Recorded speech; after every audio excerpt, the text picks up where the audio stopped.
राष्ट्र सर्वप्रथम राष्ट्र सर्वप्रथम राष्ट्र सर्वप्रथम राष्ट्र सर्वप्रथम राष्ट्र सर्वप्रथम की बात ललित सुमन के साथ कार्यक्रम में आप सभी का स्वागत है। देश में कोरोना वायरस की दूसरी लहर के संकट के बीच प्रधानमंत्री नरेंद्र मोदी ने बुधवार को बुद्ध पूर्णिमा के अवसर पर वीडियो कॉन्फ्रेंसिंग के जरिए बैसाख ग्लोबल सेलिब्रेशन को संबोधित करते हुए इस महामारी में जान गंवाने वाले लोगों के प्रति संवेदना व्यक्त की और कहा कि अब तक 3 लाख से ज्यादा लोगों की जान इस वायरस से जा चुकी है। जिन लोगों ने महामारी के दौरान अपनों को खोया है उनके प्रति मेरी संवेदनाएं हैं। पीएम मोदी ने कहा कि भारत समेत कई देशों ने कोरोना की दूसरी लहर का सामना किया है। इस लड़ाई को साथ मिलकर ही जीता जा सकता है। प्रधानमंत्री ने कहा कि कोरोना ने पूरी दुनिया को बदल कर रख दिया। इस मुश्किल वक्त में बुद्ध के आदर्शों पर चलना जरूरी है। कोरोना के खिलाफ जंग में हमें बहुत संस्थाओं से सहयोग मिल रहा है। आपको बता दें कि ये आयोजन भारत सरकार का संस्कृति मंत्रालय अंतर्राष्ट्रीय बौद्ध परिसंघ के सहयोग से करता है। इसमें दुनिया भर के बौद्ध संघों के सर्वोच्च प्रमुख शामिल होते हैं। बैसाख बुद्ध पूर्णिमा को गौतम बुद्ध के जन्म, बुद्धत्व की प्राप्ति और महापरिनिर्वाण दिवस के रूप में मनाया जाता है। नमो बुद्धाय, नमस्ते। I am honored to address you all on the special day of Vesak.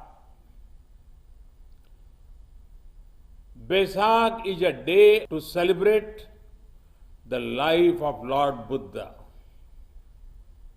It is also a day to reflect on the noble ideals and sacrifices he made for the betterment of our planet. Friends, last year also I had addressed a Vesak Day program. That program was dedicated to all frontline workers leading humanity's fight against the COVID-19 pandemic.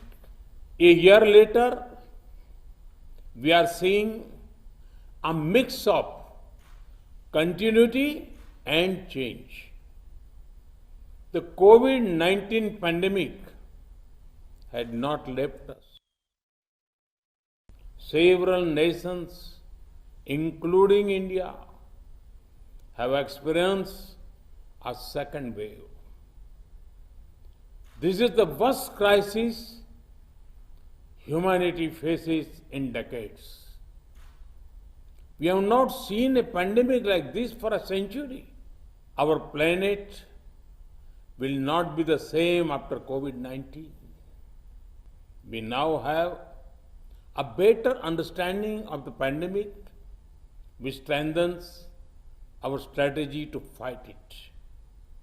Most importantly, we have the vaccine, which is absolutely important to save lives and defeat the pandemic. India is proud of our scientists who have worked on the COVID-19 vaccines. Through this forum, I would like to once again salute our first responders, frontline healthcare workers, doctors, nurses, volunteers who selflessly risk their lives every day to serve others in need. To those who have suffered and lost their near and dear ones, I would like to extend condolences. I grieve with them.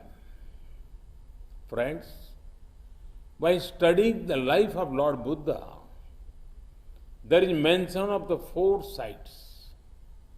These 4 sights brought Lord Buddha face to face with human suffering.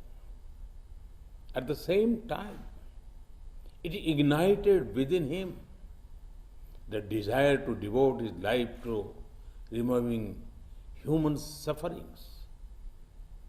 Lord Buddha taught us, Bhavatu Sabba Mangalam. Blessings, compassion, and welfare of all. In the last year, we have seen Several individuals and organizations rise to the occasion and do everything possible to reduce suffering. I have also learnt of the generous contribution of equipment and materials made by the Buddhist organizations. PM Modi को प्रधानमंत्री बने आज 7 साल पूरे हो गए हैं। इन 7 सालों में पीएम मोदी ने देश में कई ऐतिहासिक फैसले लिए, जिनमें कई फैसलों पर मोदी सरकार ने वाहवाही लूटी तो कई फैसलों पर देश के लोग सख्ते में आ गए थे। इन फैसलों में एक फैसला था नोटबंदी का, जब एक ही झटके में 500 और 1000 के नोट रातों रात बंद कर दिए गए थे। तो वहीं पड़ोसी राज्य से हो रही आतंकी घटनाओं का जवाब भी पीएम मोदी ने बखूबी दिया, चाहे फिर वो सर्जिकल स्ट्राइक करके हो या एयर स्ट्राइक करके। तो वहीं जीएसटी लागू करके पीएम मोदी ने देश में एक टैक्स लागू करने का अहम फैसला लिया। इसके बाद पीएम मोदी ने देश में मुस्लिम महिलाओं के हितों को ध्यान में रखते हुए 3 तलाक को गैर कानूनी करने व देश हित में जम्मू कश्मीर से संविधान की धारा 370 और सीए जैसे मुद्दों पर हस्तक्षेप किया। और अब जब पूरी दुनिया कोरोना संकट से जूझ रही है, तब भी पीएम मोदी के नेतृत्व में भारत के वैज्ञानिकों ने दो वैक्सीन का निर्माण किया। और इन वैक्सीन के निर्माण से सिर्फ भारत ही नहीं बल्कि पीएम मोदी दूसरे देशों की भी सहायता कर रहे हैं। इसमें देश मजबूत हुआ है, भारतीय मजबूत हुए हैं, भारत का गौरव बढ़ा, भारत का सम्मान बढ़ा, भारतीयों का सम्मान बढ़ा, विश्व में भारत की शान आन बान खड़ी हुई है। कोरोना काल के अंदर अगर नरेंद्र मोदी देश के प्रधानमंत्री नहीं हुए होते तो क्या स्थिति होती, क्या महामारी होती, कितने लोगों की यहाँ पे जान गई होती, उसका अंदाज़ा लगाना भी बड़ा भयावह है, बड़ा मुश्किल है, मैं शब्दों में भी नहीं लगा सकता। मेरा मानना यह है कि नरेंद्र मोदी ने जो काम किया है, विश्व में ऐसा प्रधानमंत्री पूरे विश्व में किसी भी देश का वो अपना ऐसा प्रधानमंत्री नहीं हो सकता जो नरेंद्र मोदी है। हर साल बैसाख मास की पूर्णिमा तिथि को बुद्ध पूर्णिमा का पर्व मनाया जाता है। इस साल ये पर्व 26 मई बुधवार को है और आज के दिन साल का पहला चंद्र ग्रहण भी है। बैसाख पूर्णिमा के दिन भगवान विष्णु और चंद्रदेव की आराधना की जाती है। आज की ही तिथि को भगवान बुद्ध का जन्म हुआ था। भगवान बुद्ध को कठोर तप के बाद बौद्धित्व की प्राप्ति हुई थी, इसलिए इसे बुद्ध पूर्णिमा भी कहा जाता है। हिंदू धर्मावलंबियों के लिए भगवान बुद्ध भगवान विष्णु के 9वें अवतार हैं, इसलिए हिंदुओं के लिए भी ये दिन पवित्र माना जाता है। इतना ही नहीं, भगवान बुद्ध का धर्म पूर्व के कई राष्ट्रों का भी धर्म है, इसलिए बुद्ध पूर्णिमा न सिर्फ भारत में बल्कि दुनिया के कई अन्य देशों में भी पूरे हर्षोल्लास के साथ मनाया जाता है, जिनमें श्रीलंका, कंबोडिया, वियतनाम, चीन, Nepal, Thailand, Malaysia, Myanmar, Indonesia जैसे देश शामिल हैं। श्रीलंका में इस दिन को वैसाख के नाम से जाना जाता है, जो निश्चित रूप से वैशाख का अपभ्रंश है। इस दिन बौद्ध मतावलंबी बौद्ध विहारों और मठों में इकट्ठा होकर एक साथ उपासना करते हैं। आपको बता दें कि गौतम बुद्ध का जन्म शाक्य गणराज्य की तत्कालीन राजधानी कपिलवस्तु के निकट लुम्बिनी, नेपाल में हुआ था। उनके पिता राजा शुद्धोधन और माता माया देवी थे। गौतम बुद्ध का बचपन का नाम सिद्धार्थ था, लेकिन गौतम गोत्र में जन्म लेने के कारण उन्हें गौतम नाम से भी पुकारा जाता था। गौतम बुद्ध के जन्म के 7 दिन बाद ही उनकी माता माया देवी का निधन हो गया, जिसके बाद उनका पालन पोषण उनकी मौसी और शुद्धोधन की दूसरी रानी महाप्रजावती गौतमी ने किया था। कहा जाता है कि जब गौतम बुद्ध के जन्म समारोह को आयोजित किया गया, तब उस समय एक प्रसिद्ध साधु दृष्टा आसित ने एक भविष्यवाणी की थी कि ये बच्चा या तो एक महान राजा बनेगा या एक महान पथ प्रदर्शक बनेगा। गौतम बुद्ध ने गुरु विश्वामित्र से वेद और उपनिषद की शिक्षा प्राप्त की। यही नहीं, वेदों की शिक्षा के अलावा उन्होंने कुश्ती, घुड़दौड़, तीर कमान जैसी कला को एक क्षत्रिय की भांति सीखा। कम उम्र में शिक्षा दीक्षा ग्रहण करने के बाद गौतम बुद्ध का विवाह 16 वर्ष की आयु में कोली वंश की कन्या यशोधरा से हुआ था। उनके पिता ने सिद्धार्थ के लिए भोग विलासता का भरपूर प्रबंध किया था। उनके लिए 3 रीतुओं के आधार पर अलग अलग 3 महल बनवा दिए थे, जहां नृत्य, संगीत और मनोरंजन की पूरी व्यवस्था थी, ताकि भूलकर भी सिद्धार्थ का मन वैराग्य की ओर ना जा सके। परंतु ये सब व्यवस्था सिद्धार्थ को सांसारिक मोह माया में बांध नहीं सकी और उन्होंने वैराग्य अपनाने के लिए गृह त्याग दिया था।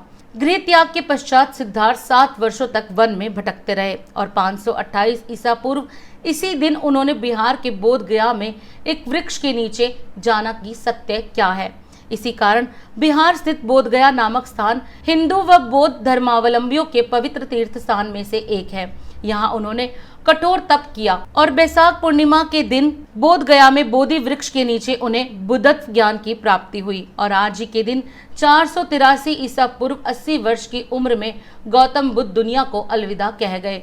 तभी से ये दिन बुद्ध पूर्णिमा के रूप में माना जाता है।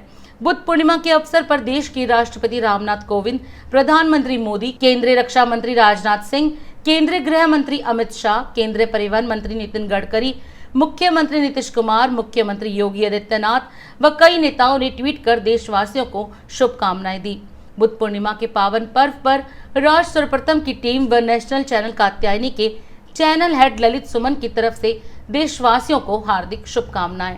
बिहार राज्य में कोरोना के मामलों को लेकर मुख्यमंत्री नीतीश कुमार ने वीडियो कॉन्फ्रेंसिंग के जरिए कोरोना संक्रमण की अद्यतन स्थिति को लेकर स्वास्थ्य विभाग तथा सभी जिलाधिकारियों के साथ समीक्षा बैठक की। बैठक में मुख्यमंत्री के प्रधान सचिव दीपक कुमार, मुख्यमंत्री के सचिव अनुपम कुमार उपस्थित थे, जबकि वीडियो कॉन्फ्रेंसिंग के माध्यम से उप मुख्यमंत्री तारकिशोर प्रसाद, उप मुख्यमंत्री रेणु देवी, ऊर्जा मंत्री विजेंद्र प्रसाद यादव, शिक्षा मंत्री विजय कुमार चौधरी, स्वास्थ्य मंत्री मंगल पांडे, जल संसाधन मंत्री संजय झा व अन्य मंत्रीगण मौजूद थे। बैठक में स्वास्थ्य विभाग के अपर मुख्य सचिव प्रत्यय अमृत ने कोरोना संक्रमण की अद्यतन स्थिति और उसके बचाव को लेकर किए जा रहे कार्यों के संबंध में विस्तृत जानकारी दी। बैठक में नवादा, बेगूसराय, भागलपुर, पूर्णिया, अररिया, सुपौल, मधुबनी, मधेपुरा, दरभंगा, सारण, पश्चिम चंपारण व पटना जिले के जिलाधिकारियों ने अपने अपने जिलों में कोरोना संक्रमित के एक्टिव केसेस, ग्रामीण क्षेत्रों में जांच की स्थिति, कोरोना संक्रमित के होम आइसोलेशन में देखरेख की व्यवस्था, HIT ऐप से हो रहे फायदे, mobile testing van, household survey, corona टीकाकरण की स्थिति और सामुदायिक किचन आदि के संबंध में विस्तृत जानकारी दी। समीक्षा के दौरान मुख्यमंत्री ने निर्देश देते हुए कहा कि कोरोना संक्रमण की दर में गिरावट आ रही है, लेकिन कोरोना जांच की संख्या और बढ़ाएं। ग्रामीण क्षेत्रों में अग्रेसिव टेस्टिंग जारी रखें। मुख्यमंत्री ने कहा कि ग्रामीण क्षेत्रों के जिन इलाकों में संक्रमितों की संख्या ज्यादा पाई जा रही है, वहां विशेष नजर रखें। पश्चिम बंगाल में पॉजिटिविटी रेट ज्यादा है, वहां से ट्रेन या बस से आने वाले सभी यात्रियों की जांच अवश्य कराएं। जिन कोरोना संक्रमितों की मृत्यु हुई है, उन सभी के परिजनों को मुख्यमंत्री राहत कोष से मिलने वाली अनुग्रह राशि अवश्य उपलब्ध करवाएं। ग्रामीण क्षेत्रों में कोरोना संक्रमण के फैलाव को रोकने के लिए हर जरूरी कदम उठाएं। हाउस होल्ड सर्वे भी कराएं। होम आइसोलेशन वाले मरीजों की दवा की उपलब्धता के साथ साथ उनकी देखरेख में कमी ना हो। देश में चक्रवाती तूफान ताउते के बाद अब चक्रवाती तूफान यास का खतरा मंडरा रहा है। मौसम विभाग के मुताबिक चक्रवाती तूफान यास का असर ओडिशा और पश्चिम बंगाल के तटीय इलाकों में ज्यादा देखने को मिलेगा। चक्रवाती तूफान यास का असर झारखंड, छत्तीसगढ़ और बिहार में भी देखने को मिलेगा। चक्रवाती तूफान यास को लेकर ओडिशा और पश्चिम बंगाल के अलावा कई राज्यों में अलर्ट जारी किया गया है। भारत मौसम विज्ञान विभाग के अनुसार बंगाल की खाड़ी से उठा चक्रवाती तूफान यास बेहद रौद्र रूप धारण कर चुका है। चक्रवाती तूफान यास के खतरे को देखते हुए पश्चिम बंगाल और ओडिशा के तटीय क्षेत्रों से लोगों को सुरक्षित स्थानों पर पहुंचाए जाने की प्रक्रिया शुरू हो चुकी है। बचाव और राहत टीमों को एक जगह से दूसरी जगहों पर भेजा जा रहा है। रक्षा विमानों और नेवी शिपों को सतर्क रहने को कहा गया है। मौसम विभाग के अनुसार सुबह 9 बजे से लैंडफॉल की प्रक्रिया जारी है। इस दौरान तेज हवाएं चल रही है। समुद्र में ऊंची ऊंची लहरें उठ रही हैं। नारियल के पेड़ों के शिखरों को छूती समुद्र की लहरें दिखाई दे रही हैं और कई रिहायशी इलाकों में भी पानी भर गया है। चक्रवात तूफान यास की वजह से खराब हुए मौसम के कारण कोलकाता एयरपोर्ट से कई उड़ानों को स्थगित कर दिया गया है, तो वहीं भुवनेश्वर एयरपोर्ट मंगलवार रात से बंद है। इसके अलावा भारतीय रेलवे ने ओडिशा बंगाल की सभी ट्रेनों को कैंसिल कर दिया है। तूफान के अलर्ट के कारण ओडिशा बंगाल के अलावा बिहार और झारखंड की कई ट्रेनें रद्द की गई हैं। झारखंड में तूफान के बीच आपात स्थिति से निपटने के लिए प्रशासन ने पूरी तैयारी कर ली है। कई जिलों में हेल्पलाइन नंबर जारी किया गया है। रांची में तूफान के दौरान विधि व्यवस्था को ध्यान में रखते हुए कंट्रोल रूम पूरी तरह से एक्टिव है। चक्रवात तूफान यास से बिहार में 27 से 30 मई तक तूफान और भारी बारिश होने की संभावना है।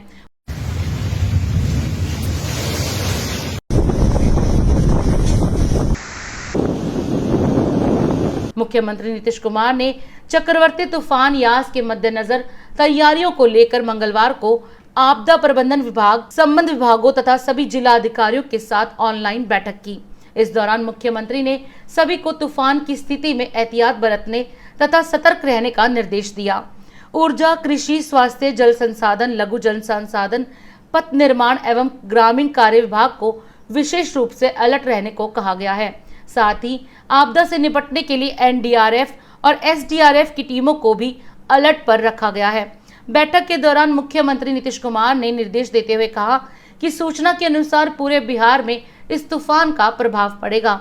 संबंधित विभाग एवं अधिकारी लगातार परिस्थितियों पर नजर बनाए रखें और उसके अनुसार जरूरी तैयारी कर रखें। उन्होंने कहा कि बिजली आपूर्ति के व्यवधान की स्थिति में सभी सरकारी एवं प्राइवेट अस्पतालों में मरीजों का इलाज प्रभावित ना हो, इसकी वैकल्पिक व्यवस्था सुनिश्चित कर लें तथा उसका ड्राई रन भी कर लें। उन्होंने कहा कि हमारी चिंता है कि यास चक्रवात की वजह से यदि बिजली आपूर्ति प्रभावित होती है तो उसके अभाव में अस्पतालों में भर्ती मरीजों के इलाज में किसी भी प्रकार की कठिनाई ना हो, इसका बैकअप प्लान पूरी तरह तैयार रखें।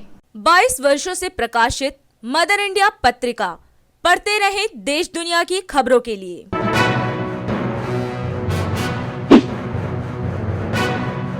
26वें वर्ष में आपके लोकप्रिय समाचार पत्र इंडिया दर्पण का प्रवेश। आप देखते रहें अपने क्षेत्र की खबरें।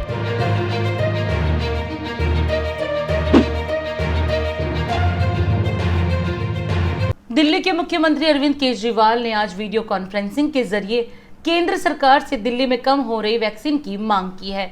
इस दौरान उन्होंने कहा कि अलग अलग राज्यों की बजाय केंद्र सरकार वैक्सीन की ग्लोबल ट्रेंडिंग करे और सभी राज्यों को राजनीति से ऊपर उठकर इस कोरोना से लड़ना होगा, तभी हम इस संकट से उभर पाएंगे।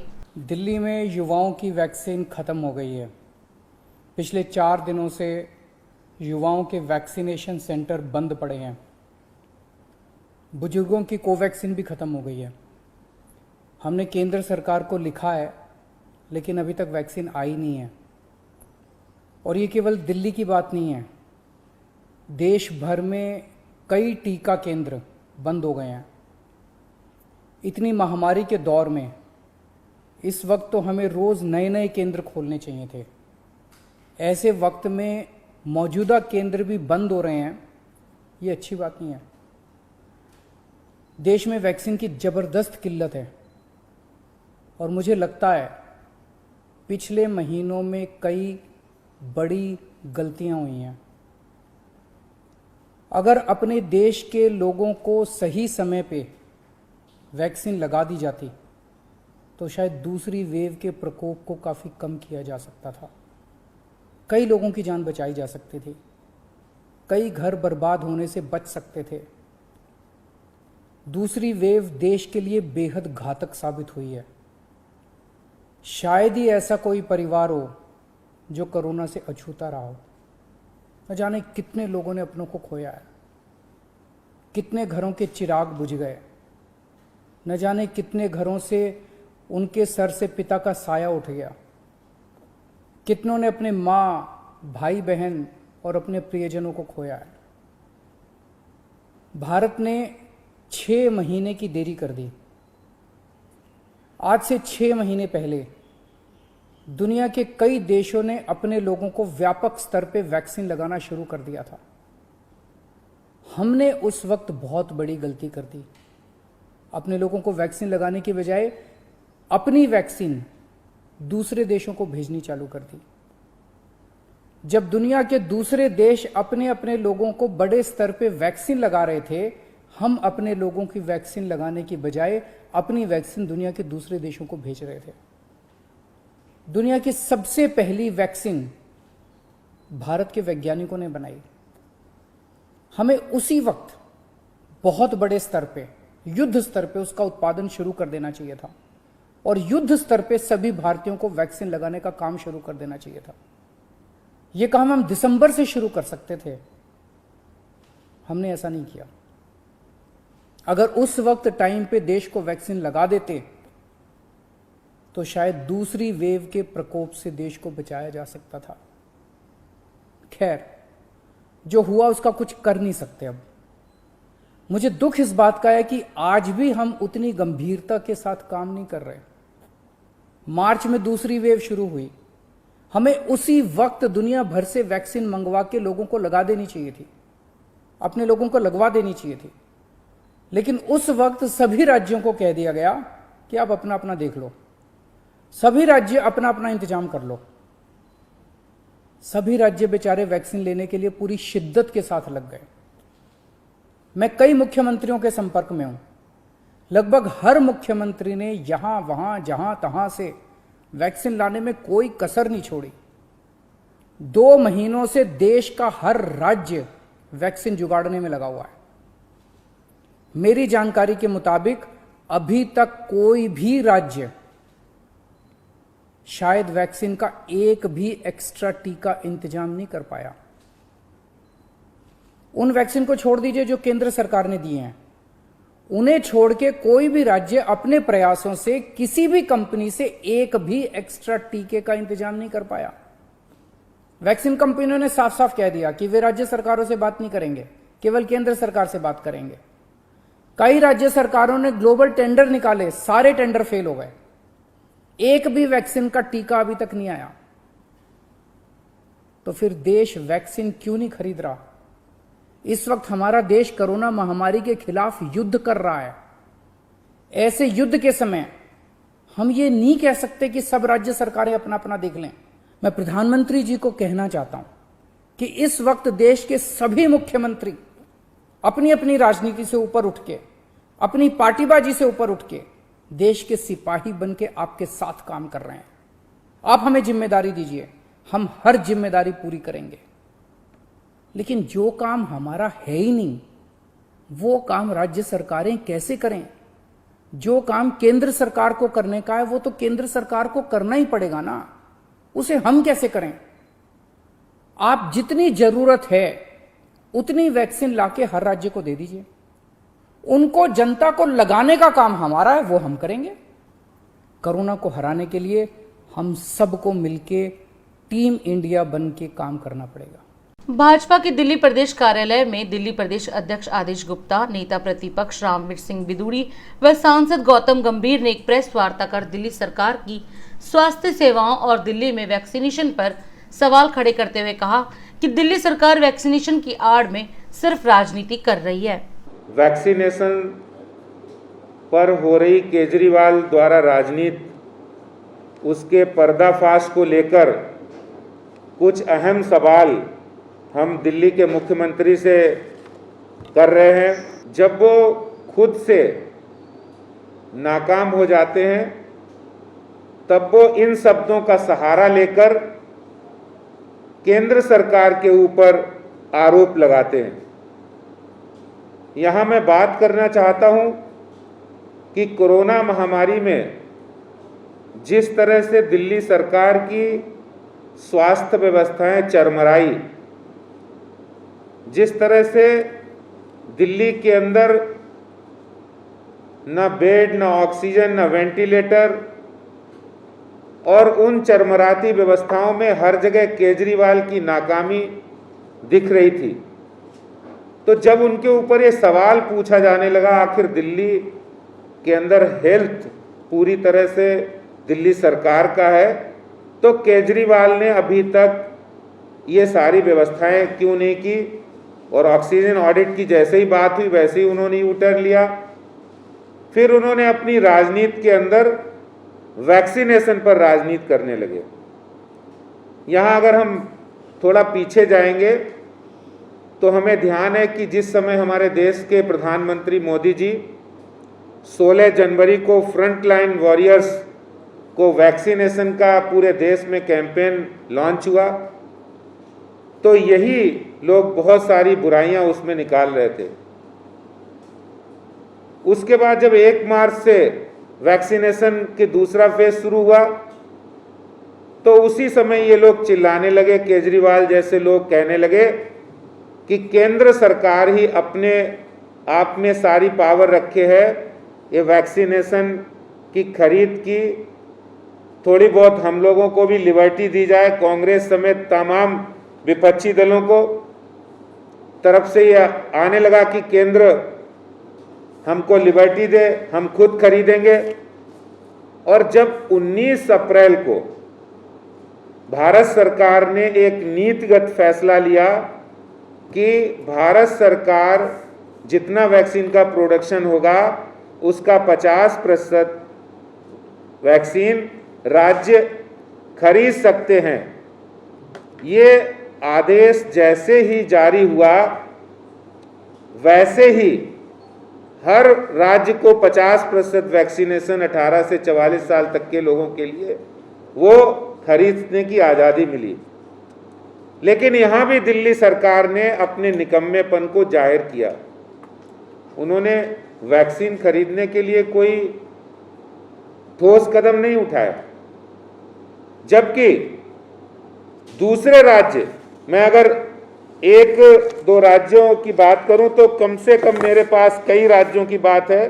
ये मेरे पास आसाम गवर्नमेंट का एक पत्र है जिन्होंने 19 अप्रैल के बाद, ये देखो साफ लिखा, 20 अप्रैल को ही कंपनियों को ऑर्डर देके वैक्सीन मुहैया कराने की सुनिश्चित किया।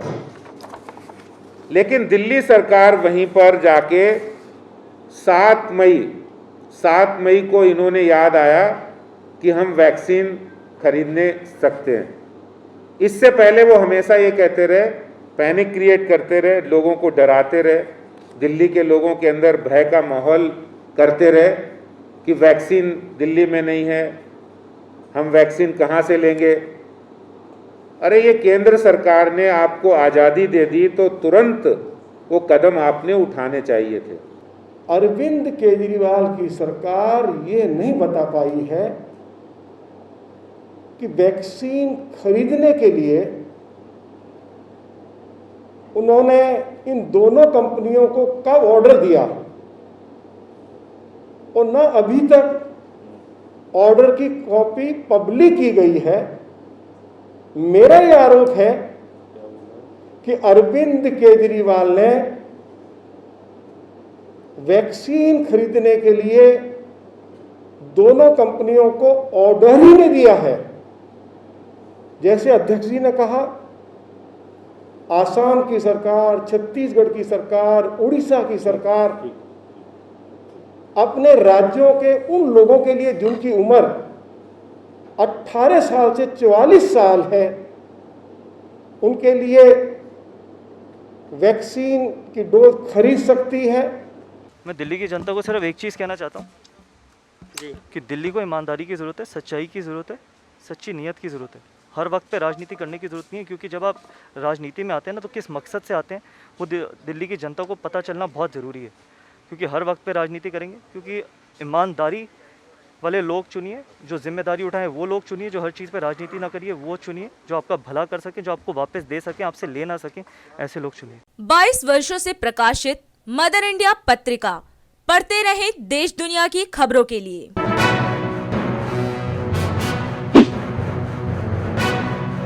अब वक्त है देश दुनिया की धड़ाधड़ 10 खबरों का। भारत में एक दिन में कोरोना वायरस से 4,157 लोगों की मौत, वहीं 2,08,921 नए मामले। धामरा बंदरगाह पहुंचा चक्रवात यास, 130-140 किलोमीटर प्रति घंटे की रफ्तार से चली हवा। बुद्ध पूर्णिमा पर बोले प्रधानमंत्री नरेंद्र मोदी, कहा कोरोना महामारी के बाद दुनिया में बड़ा बदलाव होगा। आज शिवसेना ने कहा है कि भाजपा का ध्यान कोविड-19 से निपटने के बजाय उत्तर प्रदेश चुनावों पर है। IMA ने रामदेव को भेजा 1,000 करोड़ रुपए की मानहानि का नोटिस, कहा पहले अपनी योग्यता बताएं, फिर हम सवालों के जवाब देंगे। बिहार सीएम नीतीश कुमार ने अधिकारियों से कहा है कि बंगाल से आ रहे सभी यात्रियों की जांच की जाए। बुद्ध पूर्णिमा आज बुद्ध पूर्णिमा का यह पर्व बौद्ध अनुयायियों के साथ साथ हिंदुओं के लिए भी बहुत खास महत्व रखता है। शेयर बाजार में मामूली बढ़त, सेंसेक्स 100 अंक मजबूत, वहीं निफ्टी 15,200 के करीब। सलमान खान ने अभिनेता कमाल खान के खिलाफ मानहानि का मामला दायर कराया। विवादों में घिरे रहने वाले पाकिस्तान के बल्लेबाज उमर अकमल ने 45 लाख जुर्माना भरा। राष्ट्र सर्वप्रथम की बात ललित सुमन के साथ कार्यक्रम में आज हम आपसे यही विदा लेते हैं। राष्ट्र सर्वप्रथम, राष्ट्र सर्वप्रथम, राष्ट्र सर्वप्रथम, राष्ट्र सर्वप्रथम।